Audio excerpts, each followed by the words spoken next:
In this video, we're going to talk about what to do when your ex contacts you, especially if you're doing no contact. But first, my name is Clay with ModernLove.life, where we help you get the great, loving relationship that you're looking for without having to play mind games, without having to play hard to get, and without having to pretend to be someone or something that you are not, because you deserve to be loved for the unique, amazing, and wonderful person that you are. And if you agree with me, do me a favor by giving this video a thumbs up and by subscribing to this channel if you're not already subscribed.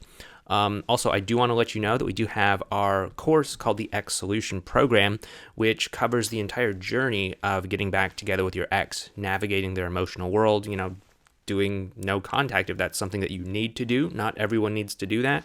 And of course, what to do if your ex contacts you during no contact, and of course, how to actually, go step by step through the process of getting back together with your ex.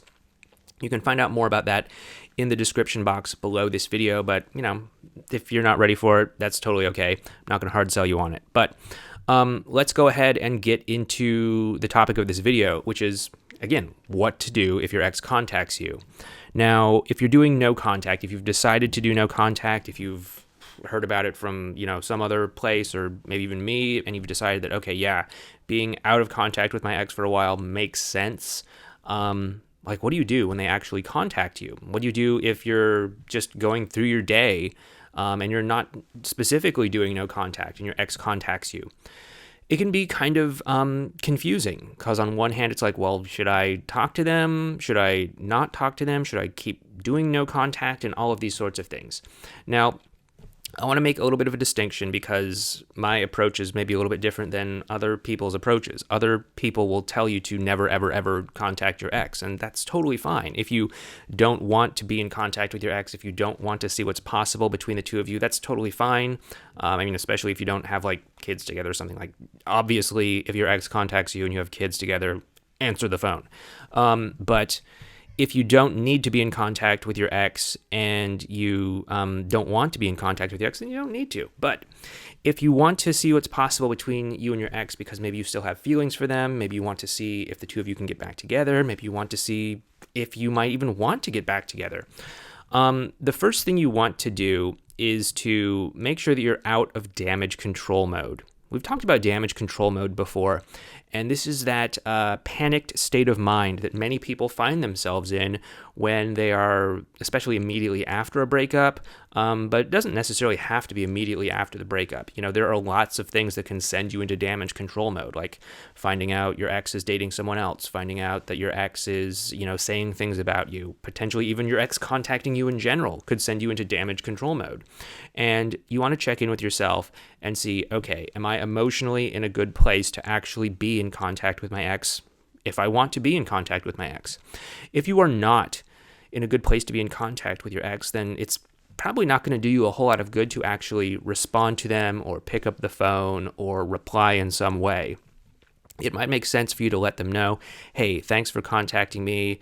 I'm not in a good place right now to talk to you. I'm still working through some feelings from the breakup. So just give me a little bit of time, but I promise you I'll get back in touch with you when I'm ready. Something like that can kind of help them to realize, okay, you're not ready to be in contact with me right now.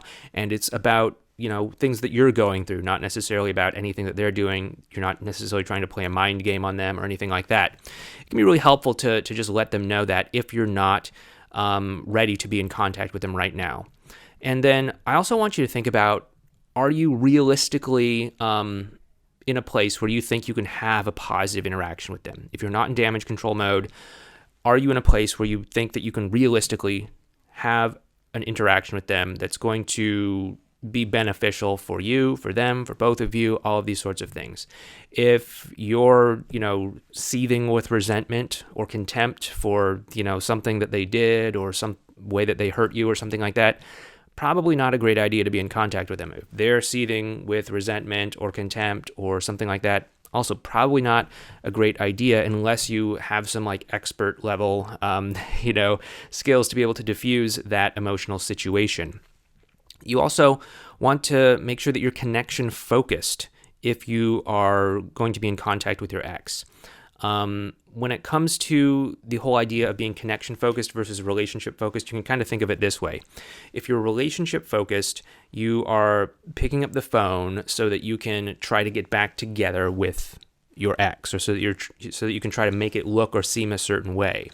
And, sure, there are valid times when it makes sense to okay, how long are we going to play this little game here? We need to commit or not commit, right? But if you're just in the stage where you're getting back in contact with your ex, you're probably not going to want to be relationship focused. Instead, you're probably going to want to be connection focused. That is to say, you're just in an open, curious sort of place where you want to connect with them emotionally and see what might be possible between the two of you. If you're relationship focused, you're trying to force an agenda when you don't even know if there's a connection there. You're trying to force it to look like this. You're trying to force it to end up in a committed relationship when you don't even know if your ex is in a good place to commit. You don't know what they're feeling. You don't know where they're at. You don't know if the two of you can still get along. You don't know a lot of things.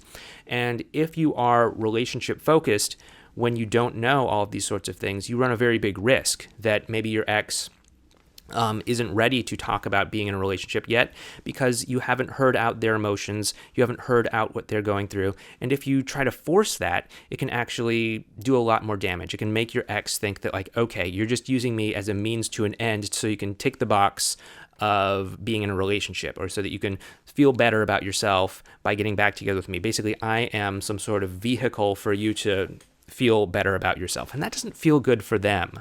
So you want to make sure that you're connection focused at the beginning, and then if things start to get stuck along the way, that's when you might start to nudge things and become a little bit more relationship focused. But first and foremost, you want to build up that emotional connection and that emotional foundation so that you actually have something to stand on, and so that it actually makes sense if and when you bring up things about relationships. Okay. And then you also want to think about, would you actually enjoy the experience of being in contact with your ex? Would you actually enjoy connecting with them? Would you actually enjoy talking with them? Would you actually enjoy responding to them and interacting with them? And, if you're so filled with dread, or you're so filled with anxiety, or you're so seething with anger or something like that, chances are you're probably not going to enjoy the experience too much. Now, I know that some people might be saying well, how do I know if I'm going to enjoy it until I actually start having the interaction? Well, you can kind of get a good sense about it based off of how you're feeling when you just kind of are holding your phone and it's buzzing, or, the phone is ringing, or, you get some sort of notification message or something. You probably have a good sense about oh, does it hit me like a punch in the stomach when they say this? Or do I totally freak out when I think about that, right? That's also kind of a sign that maybe you're a little bit, needing to do a little bit more work to get out of damage control mode or something like that. But it's also a sign that maybe you wouldn't enjoy the experience. And if you're not going to enjoy the experience yourself, then chances are they're probably not going to enjoy the experience, and it's probably not going to be a great time for either one of you. So I would really consider these things first. Do you want to be in contact with them? Are you in damage control mode? Have you worked through all that stuff? Do you realistically believe that you can have a positive experience between the two of you? Are you more connection focused or relationship focused? And of course, do you think you'd actually enjoy the experience? If you want to learn more about how to text your ex and all that stuff, we do have a whole video series on the subject. I'll go ahead and put a video card for it up there. Check it out if you want to learn more about that. But I want to also say thank you for watching this video. If you like what we're doing, obviously help support the channel by giving this video a thumbs up, by subscribing to the channel and hitting that bell icon next to the subscribe button while you're down there.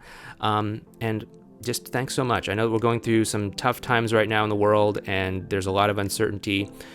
So thanks so much for spending a little bit of your time watching me and watching these videos. And if you'd like to learn more about how to text your ex, you might want to check out this video series over here, or you might want to check out this video over here. But thanks so much, take care, and I'll talk to you next time.